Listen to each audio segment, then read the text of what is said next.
troisième journée nationale de reconnaissance a lieu au Togo. Ce dimanche après-midi, ce sont les Togolais et Togolaises de toute obédience religieuse qui ont uni leurs voix et intentions pour témoigner leur gratitude au Très-Haut pour ses bienfaits durant cette année 2015 qui finit. Des citoyens reconnaissants au devant desquels le président de la République a fait le déplacement du stade de Kégué. Et hier, le chef de l'État Forestos Jimna Zingbe était du côté du stade municipal de Natitengu au Bénin pour un ultime hommage à l'ancien président Mathieu Kérékou. Tout comme à l'hommage national le jeudi, le président de la République a tenu à témoigner la compassion de tous les Togolais à leurs frères béninois. Et puis c'est à Saint-Cassé qu'a eu lieu l'apothéose de Tingbampab, édition 2015. Les fils et filles du Grand Tône ont pensé au développement de leur localité tout en présentant leurs prémices aux mânes des ancêtres. C'était là les titres de cette édition. À toutes et à tous, bonsoir et merci de nous rejoindre sur la télévision togolaise. Les Togolais sans distinction aucune se sont donné rendez-vous ce dimanche après-midi pour une action de grâce. Action de grâce qui tient lieu de rencontre annuelle, voilà, 3 ans déjà. La journée nationale de reconnaissance à Dieu cette année a eu pour cadre le stade de Kégué. Mais tout a commencé après l'arrivée du chef de l'État Forestos Jimna Zingbe sur les lieux de la circonstance. Une arrivée que je vous propose sur un commentaire de Aimé Abalou.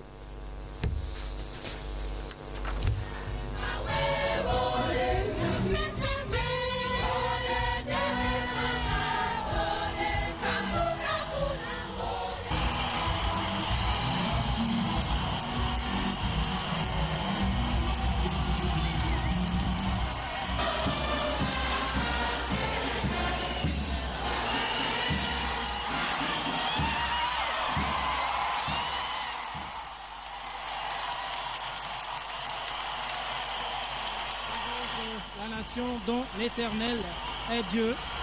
Psaume 33, verset 12. Et donc, le chef de l'État en tête, c'est donc tout le peuple qui rend ainsi grâce à Dieu pour tous les bienfaits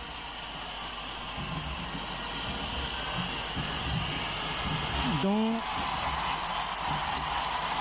il a bénéficié au cours de l'année. Le chef de l'État qui salue ici le public présent et qui passe maintenant aux officiers des forces armées togolaises. Hier, il faut signaler que le chef de l'État était également hier à Natitengu où il a assisté à une grande messe d'inhumation du président Mathieu Kérékou à Natitengu au nord du Bénin. Et donc, ce soir, il est là au stade de Kégué pour une autre action de grâce, celle de tout le peuple togolais à l'endroit de Dieu le Père Tout-Puissant.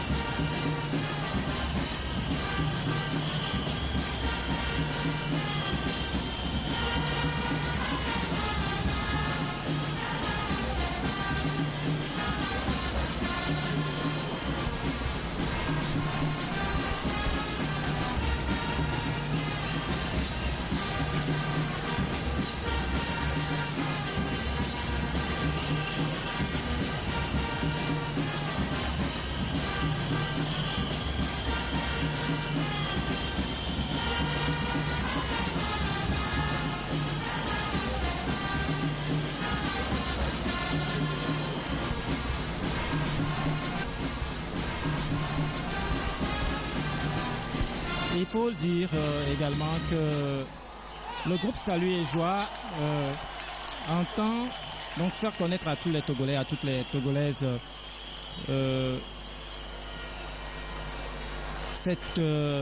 cette magnificence de Dieu et dont il fait toujours preuve à l'endroit du peuple togolais en lui donnant la paix, avec beaucoup de grâce. Et donc il y a cette déclaration prophétique qui sous-tend la manifestation de ce soir et qui fait référence à l'hymne national, notamment la partie « Grand Dieu, toi seul nous as exaltés » du Togo pour la prospérité.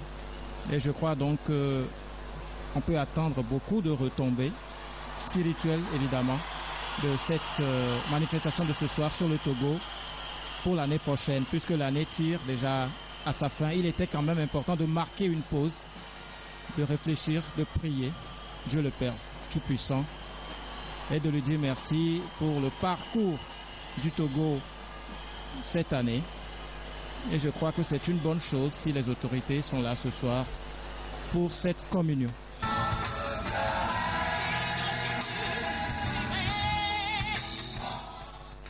C'était donc là l'arrivée du chef de l'État cet après-midi au stade de Kégué pour la 3e journée nationale de reconnaissance à Dieu. Ce dimanche donc, ce sont les Togolaises et Togolais de toute obédience religieuse qui ont uni leur voix et intention pour exprimer leur gratitude à Dieu le Très-Haut pour les avoir conduits encore cette année 2015 qui s'achève. Nous reviendrons sur la cérémonie proprement dite dans le courant de cette édition. L'équipe de reportage est en cabine de montage. Et Aimé Abalo l'a dit dans son commentaire, l'ancien président béninois Mathieu Kérékou a été conduit à sa dernière demeure hier à Natitengu, sa ville natale. Et comme à l'hommage national, le chef de l'État Faure Sozimna Nyazimbe était aux côtés du peuple éploré pour ses ultimes hommages. Le compte rendu avec Nestor Mozo de retour de Natitengu. La douleur du peuple béninois est aussi ressentie par le peuple togolais. Après sa présence aux honneurs que la nation béninoise a rendus à son ancien président de la République, Mathieu Kérékou, le jeudi, le chef de l'État togolais Faure Sozimna Nyazimbe a été encore ce samedi aux côtés de son homologue Yahi Boni, de la famille éplorée et d'une foule nombreuse pour conduire l'illustre défunt à sa dernière demeure. Au stade municipal de Natitengu, c'est une autre cérémonie d'honneur qui a été observée avant l'inhumation du général Kérékou, encore appelé Kekereke ou le caméléon. Le président Kérékou est un chrétien catholique. Il n'a jamais renié sa foi, même au plus fort du marxisme. L'Église reconnaît en lui un homme simple, humble et modeste et qui a un amour profond pour son pays. Toute la nation béninoise veut conduire en ce moment à sa dernière demeure un homme qu'elle considère comme celui qui a le plus incarné l'amour de la patrie et le désir profond de la recherche du bien commun pour le bonheur de tous, dans la paix et l'unité. Le témoignage des collaborateurs directs du général a été émouvant, tout comme l'oraison funèbre de sa famille. Mathieu Kérékou est arrivé à la magistrature suprême pour la première fois le 26 octobre 1972. Il reviendra en 1996 à la tête du Bénin après la parenthèse de 5 ans de Nicéphore Soglo pour faire 2 mandats de plus. Le général Mathieu Kérékou a passé le témoin à Yahi Boni le 6 avril 2006. Avant de lui rendre l'ultime hommage, le président Yahi Boni a remercié le chef de l'État togolais pour sa présence aux différentes cérémonies à l'honneur du disparu. Je voudrais d'abord saluer mon cher frère et ami, le président de la République sœur du Togo. Le président Faure est un président proche de nos peuples, proche du Bénin, grand ami du peuple béninois. Il a tenu à être à nos côtés aujourd'hui pour rendre les ultimes hommages au président, notre cher président Mathieu Kérékou. Mes chers compatriotes, je pense qu'il ne serait pas de trop de vous rappeler aussi que le président Mathieu Kérékou et le président Kassimbe Iyadema étaient des frères jumeaux qui ont su lier les deux pays, les deux peuples. Mes chers compatriotes, vous m'avez écouté avant-hier. J'ai dit que je suis loin de vous dire le tréfonds même de la qualité du président, général Mathieu Kérékou. Les présidents béninois et togolais ont déposé une gerbe, se sont inclinés devant la dépouille mortelle du général Kérékou avant de signer le livre de condoléances. L'illustre disparu a été inhumé dans l'intimité familiale. Il aura marqué l'histoire comme étant le père de la démocratie béninoise.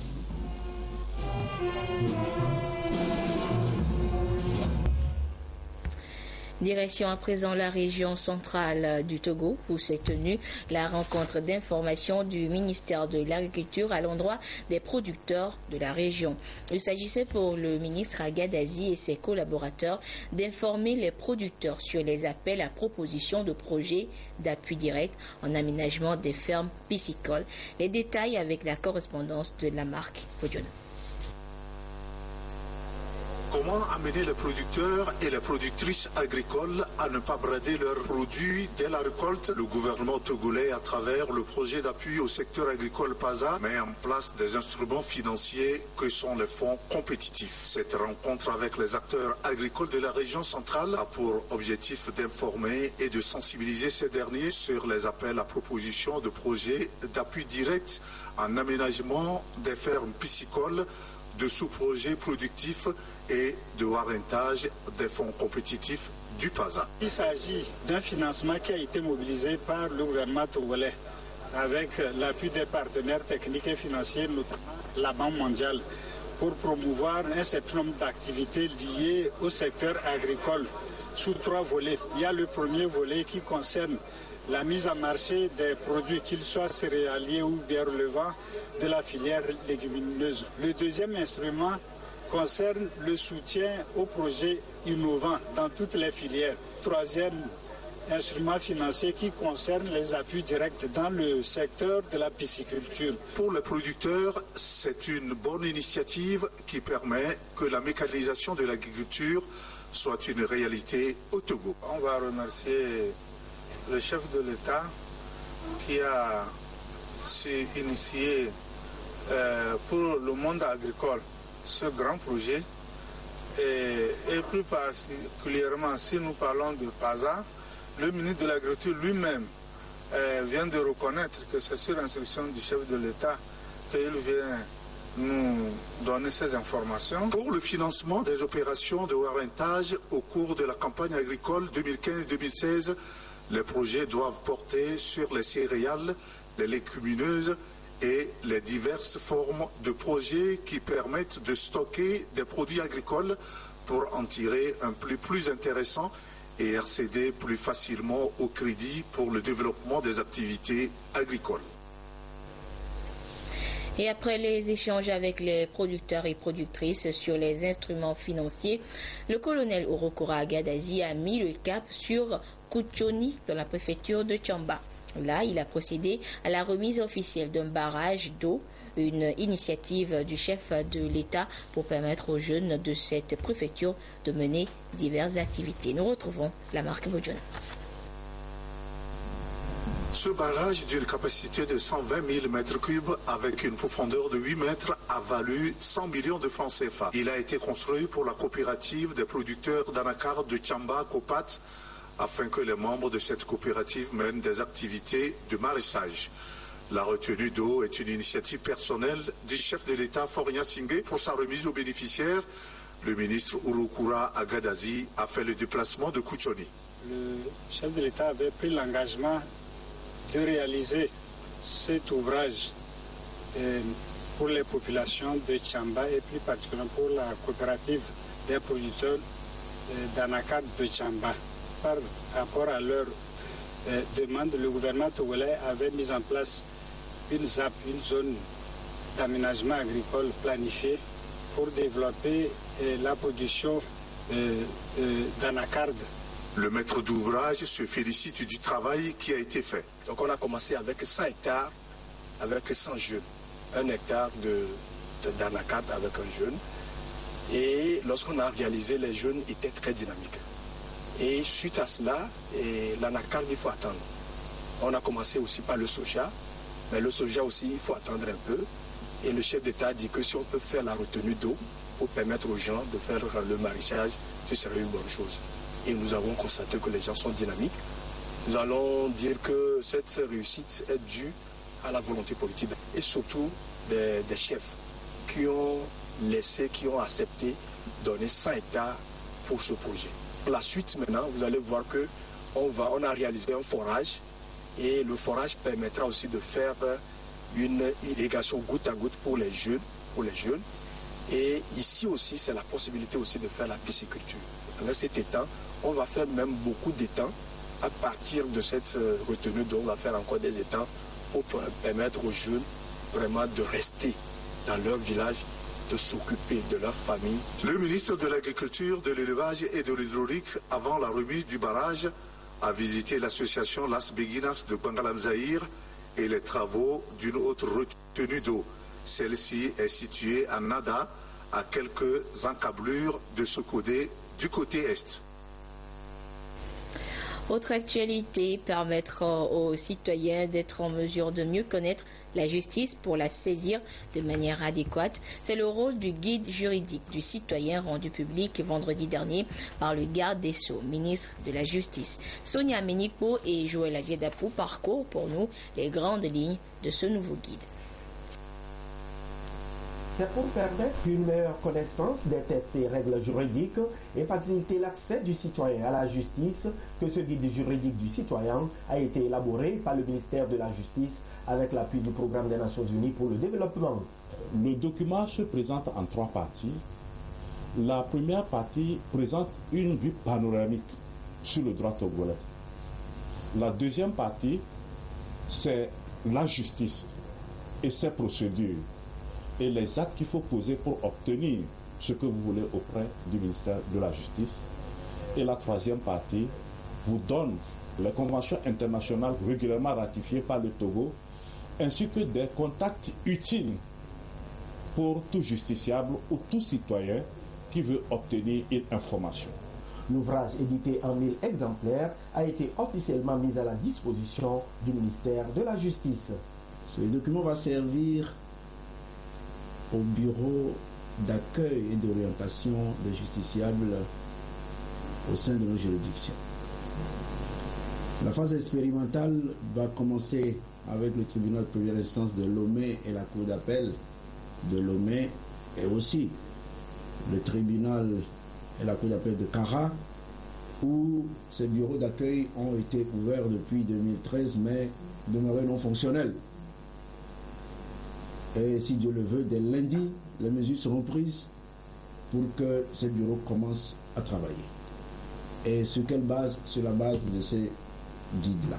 La représentante résidente du PNUD, après avoir salué les efforts du gouvernement dans le processus de modernisation de la justice en cours dans notre pays, a dit la disponibilité du système des Nations Unies à œuvrer pour une justice plus proche des justiciables. Un tel guide, à nos yeux, vient s'ajouter plutôt à un ensemble d'initiatives qui ont été développées par le ministère de la Justice. Et je voudrais ici vous assurer de notre disponibilité à ce que non seulement une quantité plus importante soit mise à votre disposition, mais que aussi il puisse être traduit dans les principales langues nationales. Ce nouvel ouvrage juridique de 220 pages contient des informations utiles qui permettront aux citoyens de mieux comprendre les procédures et mécanismes judiciaires. De son côté, c'est à travers un manuel que le Conseil national de la jeunesse CNJ veut inculquer à la jeunesse des notions de valeurs civiques et citoyennes. Et cette semaine, le document est soumis à l'approbation d'experts avant sa vulgarisation. Les précisions avec Antoinette Romao. On va voir. Une jeunesse consciente et épanouie développe des valeurs civiques et citoyennes. Ces valeurs font d'elle une vraie citoyenne engagée pour la cause de sa patrie. C'est fort de ce constat que le Conseil national de la jeunesse CNJ a pris sur lui l'engagement d'aider les jeunes à s'approprier ces valeurs par le canal de ce manuel de formation civique. Son élaboration a reçu l'appui de la Fondation Hans Seidel. Le Conseil national de la jeunesse et la Fondation Hans Seidel recommandent la mise en place des clubs d'éducation civique en milieu scolaire pour expérimenter le dispositif. L'objectif de ce manuel-là, c'est susciter chez les élèves l'identification d'un problème d'ordre social, d'ordre politique, et trouver les solutions autour d'eux, ou aller à la recherche d'une solution politique pour résoudre le problème identifié. Nous estimons que la jeunesse scolaire constitue la plus vaste cible jeune qui nécessite d'être encadrée pour accroître l'appropriation des valeurs civiques et citoyennes et le leadership axé sur l'engagement citoyen à la base. Parler d'éducation à la citoyenneté, c'est parler de respect des autres, de politesse, de liberté individuelle et de respect de l'environnement. Le manuel après validation et adoption sera un outil nécessaire dans la communication pour un changement de comportement des jeunes. Et parlons toujours des jeunes, une journée a été instaurée pour promouvoir les jeunes entrepreneurs togolais. Et c'est chaque deuxième jeudi du mois à Lomé. Un nouveau concept élaboré par le Fonds d'appui aux initiatives économiques des jeunes FAEJ pour permettre à ces jeunes entrepreneurs de se frotter et d'échanger des expériences. L'innovation, la créativité, gage d'une entreprise prospère. C'est le thème choisi pour ce deuxième rendez-vous de l'année. Désiré Dagovi, Augustin Kossi, Rachel Aouk. L'élargissement de la part du marché et la satisfaction de la clientèle demeure la préoccupation de toute entreprise qui se veut concurrentielle. Elle doit innover davantage afin de renforcer sa compétitivité et sa rentabilité. Pour améliorer leur système de production, des jeunes entrepreneurs bénéficiaires du Fonds d'appui aux initiatives économiques se donnent rendez-vous chaque deuxième jeudi du mois pour des échanges d'expériences. Le partage a été vraiment nourrissant et tout le monde maintenant a le désir d'entreprendre parce qu'ils savent que sur cette plateforme, ils trouvent l'information réelle, ils trouvent de la motivation. L'idée, c'est de faire naître en eux le désir d'innover, de créer, d'apporter de la valeur à ce qu'ils font déjà. Des experts, des consultants seront toujours disponibles à la Blue Zone pour permettre à ces jeunes-là d'avoir des réponses, des orientations, des appuis conseils dans le cadre de la mise en œuvre de leur initiative d'entreprise. Cette audace, ceux qui en ont fait la preuve en témoignent. Et la plateforme est justement là pour faire d'eux des acteurs de la relance économique. Ce qui doit sans doute passer par leur créativité, leur innovation, gage d'une entreprise prospère. Le ministre en charge de l'enseignement technique et de la formation professionnelle, Georges Kwao Aïdam, était en tournée à l'intérieur du pays pour échanger avec le corps enseignant. Il était à Sokodi, chef-lieu de la région centrale, où il a échangé avec les enseignants du public et du privé sur la politique de l'enseignement technique dans notre pays. Le reportage est signé Lamarck Bojona. C'est la salle de l'informatique du lycée technique de Sokodé qui a servi de cadre pour cette rencontre d'échange sur la politique de l'enseignement technique au Togo. La rencontre qui a réuni les enseignants des établissements techniques publics comme privés a permis au ministre Georges Aïdam en charge de l'enseignement technique et de la formation professionnelle de dérouler la politique du chef de l'État à ses interlocuteurs, une politique qui a pour objectif d'adapter l'apprenant aux réalités de l'emploi. Nous leur avons apporté deux messages. Le premier émane des plus hautes autorités de ce pays, le président de la République, le Premier ministre et le gouvernement tout entier, qui nous ont chargés de leur transmettre leur sentiment de gratitude.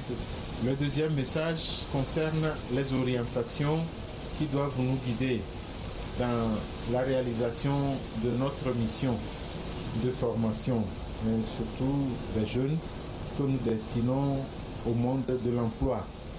Ces orientations sont basées sur la vision que le chef de l'État a formulée par rapport à l'enseignement technique et les indications que le Premier ministre également a donné dans son programme de gouvernement.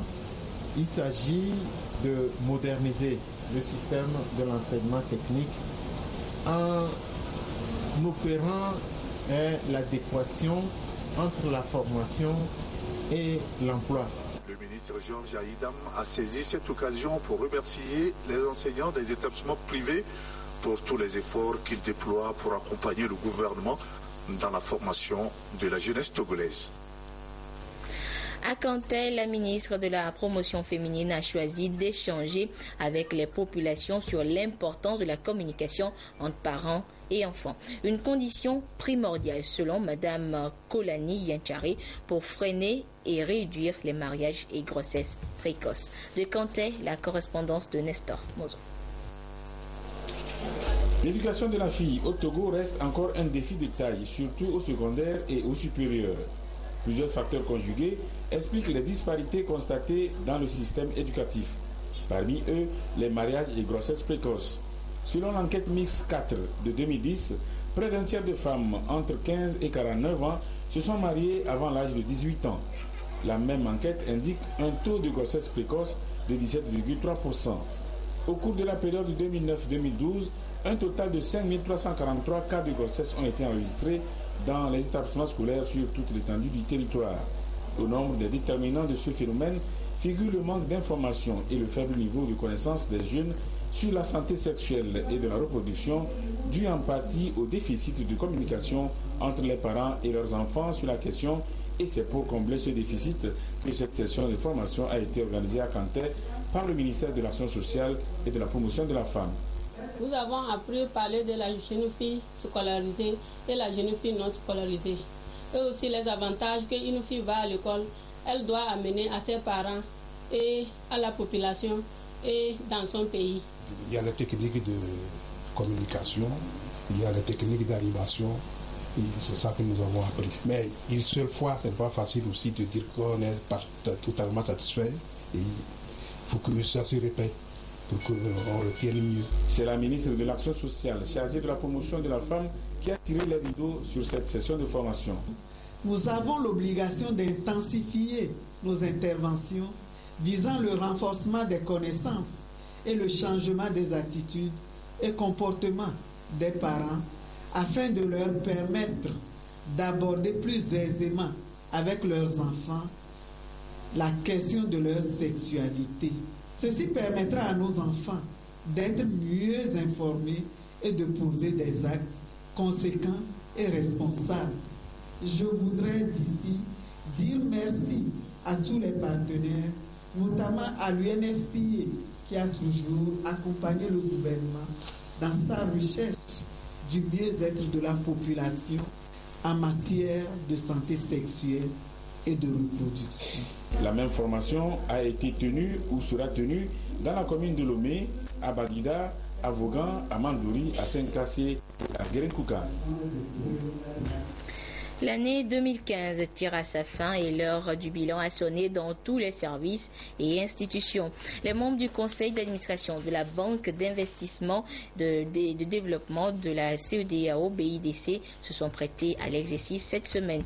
Ils ont examiné ensemble le rapport d'activité de l'année qui s'achève afin de réaliser les projets qui leur ont été soumis. Les précisions avec Eric Djanikpo et Arnaud Kili. La Banque d'investissement et de développement de la CEDEAO, la BIDC, comme de coutume et à chaque fin d'année, repart sur de nouvelles bases pour contribuer à l'essor économique des États membres à travers des financements des projets publics et privés. Et pour ce faire, les membres du conseil d'administration des pays membres se sont retrouvés à Lomé. Pour la 48e session budgétaire, ils vont procéder à l'approbation des projets et activités qui leur ont été soumis. The board has also approved some projects. One is a complementary loan to Le Conseil a, entre autres projets, approuvé le projet Radisson Blu en Côte d'Ivoire pour un montant de plus de 300 millions de francs CFA, 300 milliards de francs CFA. Et également, il y a eu le financement partiel. Oui, donc c'est un complément. En fait, les 300 milliards sont un complément, sont un complément au projet du groupe Radisson Blu, la construction donc de cet hôtel. Et ensuite, il y a eu également le financement partiel de la construction de la route Kassamba Kadori Sadori au Togo d'un montant de 3 milliards de francs CFA. Et donc ce projet a été fait à partir des ressources de la banque et du gouvernement togolais. Au cours de la rencontre, le Conseil a examiné plusieurs projets, notamment ceux relatifs aux ressources humaines et le risque de rapports de crédit et d'audit. The challenges are the same, development. So we're in the business of development. Donc les défis de la banque, comme vous le savez, sont assez importants. Il s'agit principalement de projets de développement et de financement de projets. Et également, il y a des financements des projets dans le domaine des infrastructures partout en Afrique de l'Ouest. Et il y a également des projets qui seront financés sur les 12 prochains mois. Et tout ceci est estimé dans un budget de 22 millions d'unités de compte. À la fin de la réunion, les membres du conseil d'administration de la Banque d'investissement et de développement de la CEDEAO-BIDC ont remercié les autorités togolaises pour les diverses facilités dont ils ont bénéficié pour la réussite de leurs assises. Je vous le disais en titre, les fils et filles du Grand Aune sont en fête. Ils ont célébré leur fête de moisson Tingbampab, une occasion pour présenter les prémices aux divinités et échanger ensemble sur le développement de leur milieu. Et c'est le ministre en charge de la culture Guy Madjé Lorenzo qui a représenté le chef de l'État à cette grande fête qui cette année a eu pour cadre Saint-Cassé. Et de Saint-Cassé, la correspondance de Désiré. Alors. Tingbampab, l'expression d'une identité culturelle. Le peuple Moba, Gourma et Yangan des 4 préfectures qui relèvent du Grand Aune sont en fête, ensemble sous un ciel d'armatan pour donner un cachet spécial à leur fête commune, fête des moissons, où l'on présente des prémices aux divinités. Fête tournante entre les 4 préfectures pour à chaque fois faire le bilan et tirer des conclusions pour une meilleure récolte la saison prochaine. À l'origine, cette fête était clanique. Elle se célébrait dans chaque famille, dans chaque village, dans chaque canton.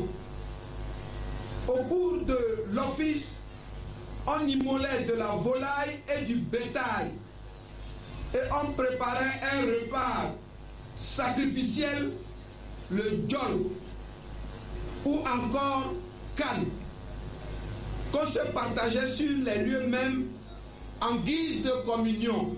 Tingbampab de nos jours est surtout une occasion pour toutes les filles et tous les fils de notre Grand Aune de se ressourcer, de se retrouver et de retrouver leur origine et leur identité culturelle et de magnifier leurs chants, leurs danses, leurs arts culinaires et leurs modes vestimentaires.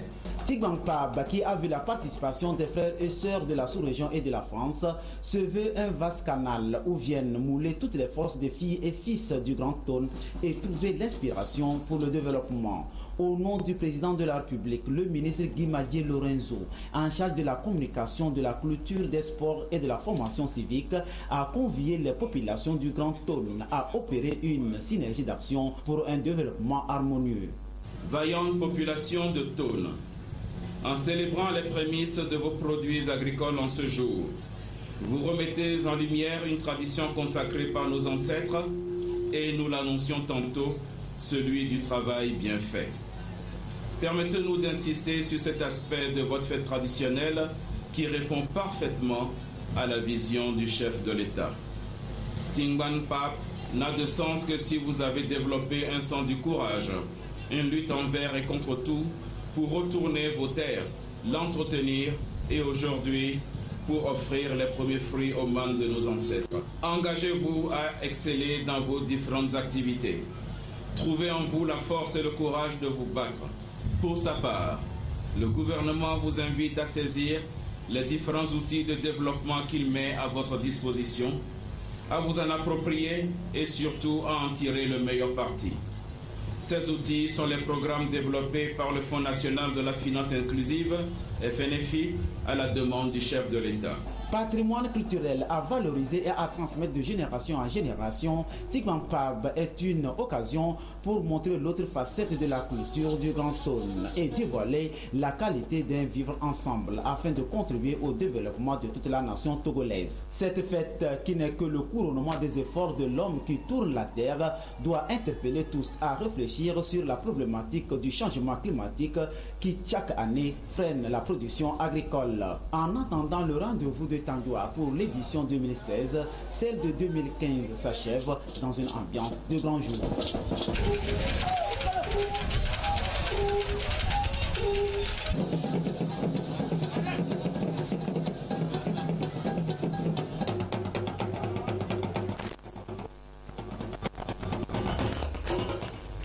Et je vous disais en début d'édition que le stade de Kégué était noir de monde cet après-midi pour la 3e journée nationale de reconnaissance à Dieu.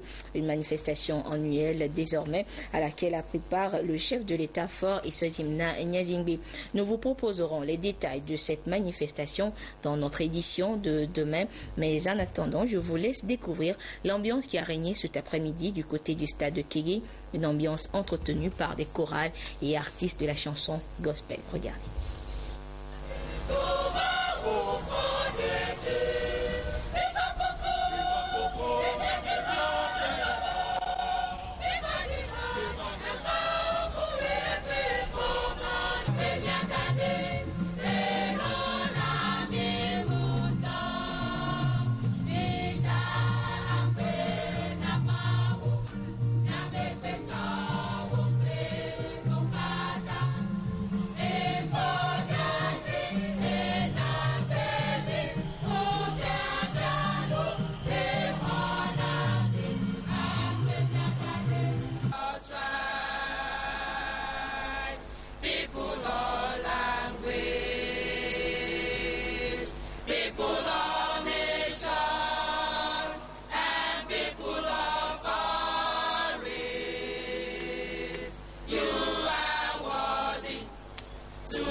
Et c'est dans cette ambiance de véritable communion que le président de la République a quitté le stade de Kégué après la manifestation sous les ovations du public. Regarde.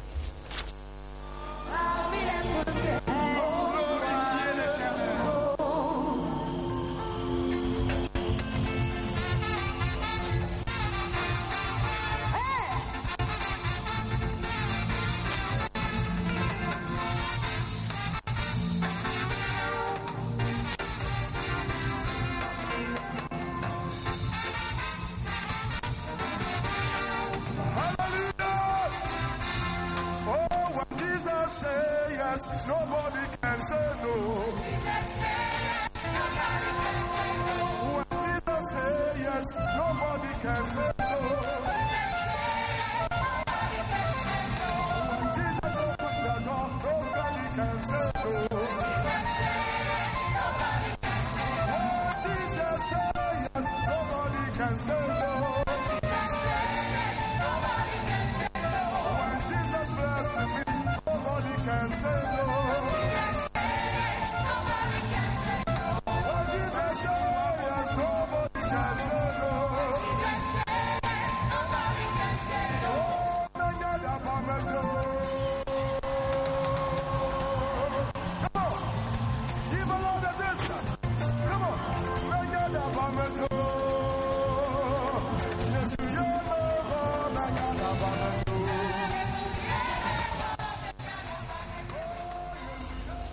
Voilà donc le départ du chef de l'État du stade de Kégué cet après-midi, un stade qui a prêté son cas donc pour la 3e journée nationale de reconnaissance à Dieu, dont nous vous proposerons les temps forts dans nos éditions de demain.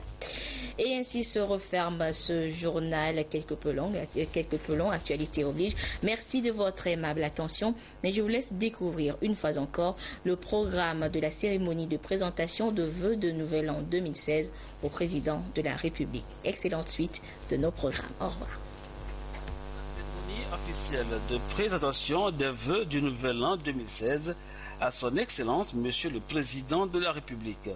Mardi 15 décembre 2015, confession religieuse, confédération des centrales syndicales, ordre professionnel, organisation de la société civile, chefferie traditionnelle, administration générale. Nouveau palais, confession religieuse, 8h, délégation de la conférence épiscopale, 8h15, délégation du conseil chrétien, 8h30, délégation de l'Union musulmane. Nouveau palais, 9h, délégation de la Confédération des centrales syndicales, CNTT, CSTT, UGSL, CGCT, GSA, ULCIT, STT. 9h45, délégation des ordres professionnels, architectes, urbanistes, géomètres, médecins, dentistes, pharmaciens, vétérinaires, Chambre nationale des notaires, ordre des avocats, huissiers, commissaires-priseurs. 10h30, délégation des organisations de la société civile, REFAMP, GF2D, FONCTO, UONCTO, Association des retraités, Conseil national consultatif des personnes âgées, Conseil consultatif national des enfants, Fédération togolaise des associations de personnes handicapées, Fédération des organisations de défense des droits des enfants du Togo. 11h15, délégation de la chefferie traditionnelle. Nouveau palais, 12h, délégation des partis politiques, 12h45, délégation du secteur privé, Conseil national du patronat, AGET, Chambre de commerce et d'industrie du Togo, Chambre des métiers.